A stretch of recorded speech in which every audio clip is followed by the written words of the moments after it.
অমর ভাই সেরা কন্টেন্ট, সবচেয়ে সেরা কন্টেন্ট, না দেখলে মিস করবে। বল মেসির কাছে কিন্তু দ্বিতীয় রেফারির খুঁজে পাওয়া যেতেছে না। এদিকে নেইমার পায়ে ব্যথা পাইছে, কিন্তু কেমনে ব্যথা পেল? এনে তো কোনো প্লেয়ারই ছিল না। মাতাল বল মার। যাক, আজকে একটা গোল দিয়ে দিই। এই রেফারি হাত দিয়ে বল ধরছে, হ্যান্ডবল। হাত দিয়ে বল ধরছে মাত্র রেফারির কিছু একটা করা উচিত। লাল কার্ড, কিন্তু কোনো প্লেয়ার নেই। আরে ওদিকে হাত দিয়ে ধরছে, হ্যান্ডবল। তুই না পায়ে ব্যথা পাইলি? আরে ব্যথা, উঠতেই পারি না।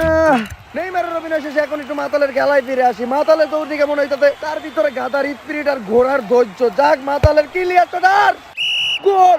কিন্তু ব্রাজিলের প্লেয়ার লাভ হইতেছে কেন? মেসি রাগ করলো কেন? গোল হইছে তো। কিরে গোল দিলাম আমি, ওরা খুশি হইলো কে? ভুল ভালে গোল দিয়ে দিছে মাতাল।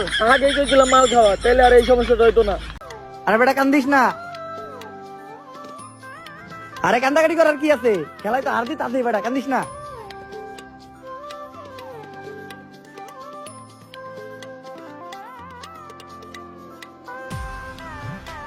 আরে বেটা কান্দিস না, নে চোখ মুখ।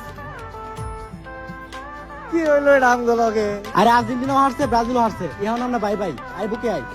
এটা কি হইলো আমগুলোকে? দোস্ত এটা কি হইলো? বাইগান।